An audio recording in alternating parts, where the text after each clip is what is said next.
पति रात को पत्नी को बेहोश क्यों करता था। साहिल हमारी कॉलोनी में रहने वाली बंसला आंटी का इकलौता बेटा था। कॉलोनी की सारी लड़कियां तो बस फिदा थी उस पर, और हो भी क्यों ना, दिखने में वह था भी कुछ वैसा ही, एक दिन हिंदी फिल्म के हीरो जैसा, और ऊपर से फॉरेन रिटर्न। डॉक्टरी की पढ़ाई पूरी करके आया हुआ था। पैसे की भी कोई कमी नहीं थी उसके यहाँ। शादी के लिए तो बस लड़कियों की लाइन से लगी थी। उसके लिए एक मैं ही थी जिससे उससे शादी करने में कोई इच्छा नहीं थी। इसलिए नहीं कि मुझे उसमें दिलचस्पी नहीं थी, बल्कि इसलिए कि मुझे पता था कि वह मेरा कभी नहीं हो सकता, या यूं कहूँ कि वह मेरे बारे में कभी सपने में भी नहीं सोच सकता।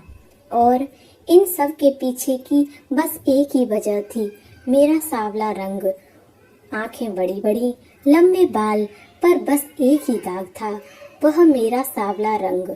और सोचने वाली बात यह थी कि डॉक्टर साहिल मुझे क्यों पसंद करेगा। देखा जाए तो बाकी सारी लड़कियां देखने में मुझसे कहीं ज्यादा सुंदर, पढ़ी लिखी और अमीर थीं, और मैं एक सामान्य परिवार से। एक दिन मुझे कुछ ठीक नहीं लग रहा था। माँ ने कहा, चलो डॉक्टर को दिखा आते हैं। मैं तैयार हुई और माँ मुझे साहिल के क्लिनिक पर ले आई। मैंने कहा, माँ तुम मुझे यहाँ क्यों ले आई? इनकी फीस बहुत ज्यादा है। माँ ने कहा, चुप रहो, तुम इसी बहाने वह मुझे देख भी लेगा, क्या पता तुम उसे पसंद आ जाओ। यह सुनकर मुझे समझ नहीं आ रहा था कि मुझे इस बात पर खुश होना चाहिए या बुरा लगना चाहिए। कितनी नामुमकिन सी बात थी यह। हम दोनों फिर अंदर गए। माँ ने अपनी पहचान बताई कि वह साहिल के पापा के दोस्त की पत्नी है। साहिल ने भी यही कहा। हाँ, पहचाना मैंने आपको, माँ ने कहा। यह मेरी बेटी पूजा है, इसकी तबीयत ठीक नहीं है।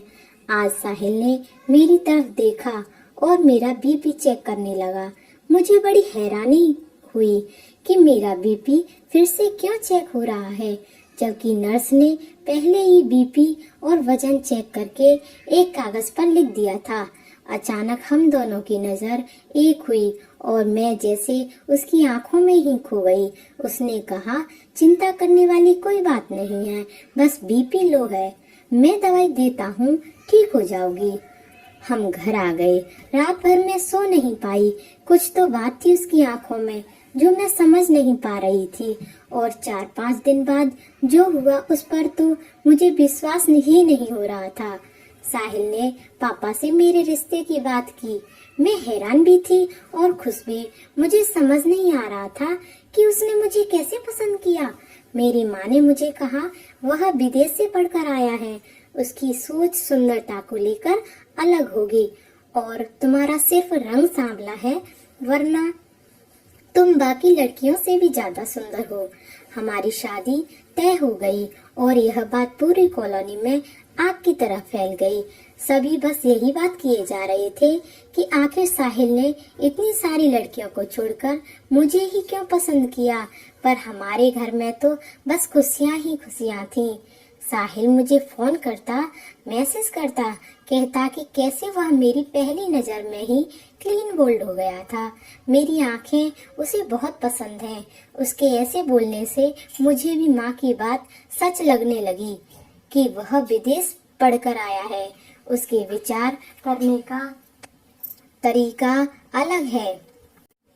मैं मन ही मन खुश थी कि साहिल को कुछ तो मुझ में पसंद आया, जिसकी वजह से उसने सीधे मेरा हाथ ही मांग लिया। शादी का सारा खर्च साहिल के घर वाले ही करने वाले थे, हमें कुछ भी करने नहीं दिया। यहाँ तक कि हमारे रिश्तेदार के कपड़े भी उन्होंने ही गिफ्ट किए थे। मेरा शादी का जोड़ा और बाकी के कपड़े तो डिजाइनर थे, जिनकी कीमत लाखों में थी। सोना तो इतना चढ़ाया जितना हमने कभी सोचा या देखा भी नहीं था। हमारी शादी हो गई। स्टेज पर साहिल की मौसी की लड़की आई और उसके कानों में धीरे से कहने लगी कि भाई, तुम्हारी चॉइस को क्या हो गया है? तुम्हारी चॉइस तो बड़ी क्लासी रहा करती थी। फिर अब मुझे वह सब सुनकर बड़ा बुरा लगा, मुझे रोना आ गया। साहिल ने उसे फटकारा और स्टेज से नीचे उतार दिया, लेकिन मेरा रोना बंद ही नहीं हुआ। मेरी वजह से साहिल को सुनना पड़ा। शादी हुई और मैं साहिल के घर पहुंची, पर उसे घर तो कहा ही नहीं जा सकता था। वह तो महल था महल। वहां पहुंचने पर मुझे साहिल के कमरे में बिठा दिया गया। थोड़ी देर में साहिल कमरे में आया, पर मैं मौसेरी बहन के शब्द भूल ही नहीं पा रही थी। साहिल ने मेरी तरफ देखा और कहा, तुम अभी तक वही सब सोच रही हो? मैं उसकी तरफ देखे ही जा रही थी। वह बोला, ऐसे क्यों देख रही हो? यही तो सच्चा प्यार होता है, बिना बताए अपने जीवन साथी के मन की बात को जान लेना। मैं आज खुद को बहुत ही खुशनसीब समझ रही थी। उसने कहा, और तुम चिंता मत करो, मैं तुम्हें इससे भी बाहर निकाल लूंगा। आज मेडिकल ने कितनी तरक्की की है, कितने उपाय हैं जो किए जा सकते हैं। कुछ इंजेक्शन से ही तुम्हारा रंग साफ हो जाएगा, चेहरा खिल उठेगा। तुम मुझे ऐसे ही अच्छी लगती हो, पर तुम्हारी आंखों में आंसू नहीं देख सकता। इसलिए मैंने सोचा कि गोरा करने वाले इंजेक्शन की मदद से तुम्हें और सुंदर बनाया जाए। सच में ऐसा हो सकता है? बिल्कुल हो सकता है, और हम तो कल से यही ट्रीटमेंट शुरू कर देंगे। मैं मन ही मन बहुत खुश होने लगी और सोचने लगी कि अब बाकी लड़कियों की तरह मैं भी सुंदर दिखूंगी। मैं अब हसीन सपने देखने लगी। साहिल भले ही एनआरआई था और उसके विचार व्यवहार से मुझे बिल्कुल नहीं लगता था। उसका स्वभाव और रहन सहन एकदम सामान्य इंसान की तरह है। दूसरे दिन साहिल ने कहा कि उसकी डॉक्टर से बात हो गई है और वह आज रात से ही इंजेक्शन देना शुरू कर देगा और 10 दिन में ही मुझे फर्क दिखने लगेगा। मैं खुद को आईने में देख ही रही थी कि उतने में साहिल आया और उसने मेरा हाथ पकड़कर कहा, तुम मुझे वचन दो कि तुम इस ट्रीटमेंट के बारे में किसी से भी नहीं कहोगी। मैं नहीं चाहती थी कि लोग इस बात को लेकर तरह तरह की बात बनाएं। उस रात साहिल ने मुझे पहला इंजेक्शन दिया और मुझे नींद लग गई। सुबह उठी तो मेरे पेट में बहुत दर्द हो रहा था। जब मैंने साहिल को बताया तो उसने कहा कि कभी कभी किसी चीज का साइड इफेक्ट हो जाता है, चिंता करने वाली कोई बात नहीं है, ठीक हो जाएगा, थोड़ा सहन कर लो। मैं कुछ नहीं बोली। दूसरे दिन से साहिल ने मुझे इंजेक्शन दिया। मुझे गहरी नींद लग गई, पर सुबह उठी तो दर्द असहनीय था, पर मैं किसी को बता भी तो नहीं सकती थी। साहिल मेरा ट्रीटमेंट सबसे छिपाकर जो कर रहा था। आज रात में फिर से इंजेक्शन लेने की ना तो मुझे ताकत थी और ना हिम्मत। मैंने सोचा कि अगर एक दिन इंजेक्शन नहीं लिया जाए तो कुछ ज्यादा फर्क नहीं पड़ेगा, साहिल को बुरा ना लगे, इसलिए मैंने जो इस इंजेक्शन बदल दिया और उसकी जगह ताकत का इंजेक्शन रख दिया। साहिल ने मुझे इंजेक्शन लगा दिया और मैंने आंखें बंद करके सोने का नाटक किया। उसे लगा कि मैं गहरी नींद में सो रही हूँ। उसके बाद जो उसने मेरे साथ किया उससे मेरे शरीर पर रोंगटे खड़े हो गए। ऐसा कोई किसी दुश्मन के साथ भी नहीं करेगा जो साहिल मेरे साथ पत्नी होने के बावजूद कर रहा था। मैं झट से उठ गई, बैठ गई और साहिल के चेहरे का रंग ही उड़ गया था। वह हैरान होकर बोला, तुम अभी तक सोई नहीं? मैंने गुस्से में पूछा, यह क्या कर रहे थे तुम साहिल मेरे साथ, और क्यों? पहले तो उसने मुझसे झूठ बोलने की कोशिश की, पर जब मैंने उससे कहा कि अगर मुझे सच नहीं बताया तो मैं सबको सच बता दूंगी, फिर जो उसने बताया उसे सुनकर मेरे पैरों तले जमीन खिसक गई। अब मुझे समझ आ गया था कि क्यों उसने इतनी सुंदर और पढ़ी लिखी लड़कियों को छोड़कर मुझसे शादी की, क्योंकि मुझ जैसी सामान्य लड़की को वह सहज ही बहला सकता था। लेकिन मैंने सोच लिया था कि अब चुप नहीं बैठना। मैंने चिल्ला चिल्ला कर घर सिर पर लिया था और फोन करके मम्मी पापा को भी बुला लिया था। साहिल शादी के तीसरे दिन ही मैं अपने मायके आ गई। आस पड़ोस के लोग तरह तरह की बातें बनाने लगे, जैसे कि सब कुछ मेरी वजह से ही हुआ हो। मेरे चरित्र पर उंगली उठाने लगे, पर मैं भी चुप नहीं बैठी हूँ। मेरी एक सहेली का पति वकील था। उसकी मदद लेकर मैंने साहिल के विरुद्ध एक केस फाइल किया।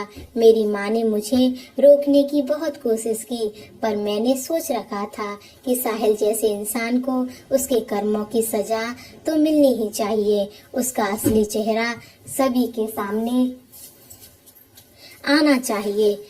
केस की तारीख आई, सारी मीडिया जमा थी। वहां मैंने कोर्ट में साहिल की सारी हकीकत बताई। दरअसल साहिल पहले से ही शादीशुदा था। उसने विदेश में ही एक लड़की से शादी कर ली थी और वह उससे बहुत प्यार भी करता था, लेकिन वह लड़की मां नहीं बनना चाहती थी, जिससे कि उसके शरीर पर कोई फर्क ना पड़े। और साहिल चाहता था कि उन दोनों का बच्चा इस दुनिया में आ जाए। इसके लिए उसने मेरे साथ इस्तेमाल किया और जानबूझकर मेरा इस्तेमाल किया। मुझे जैसी गरीब और सांवली लड़की से शादी की।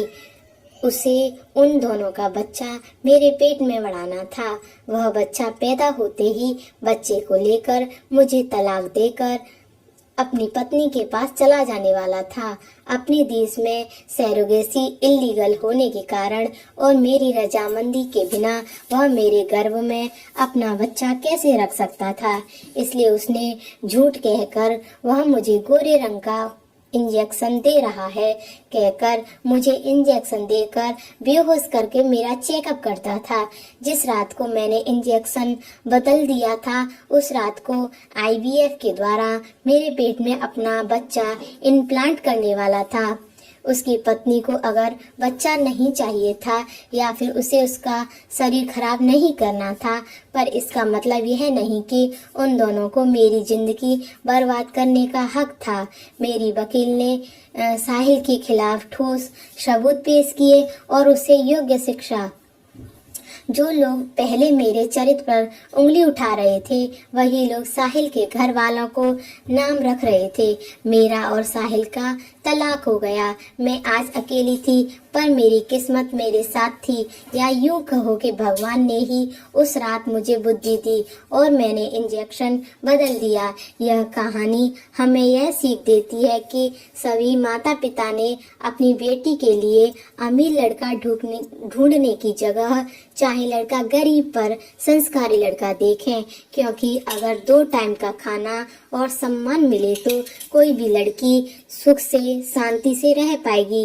लेकिन अगर इंसान की ही खराब नीयत हो तो वह कभी भी सुखी नहीं रह सकती। मैंने यह कदम इसलिए उठाया ताकि आगे से कोई भी लड़की किसी लड़के की गलती के कारण उसकी बलि चढ़े।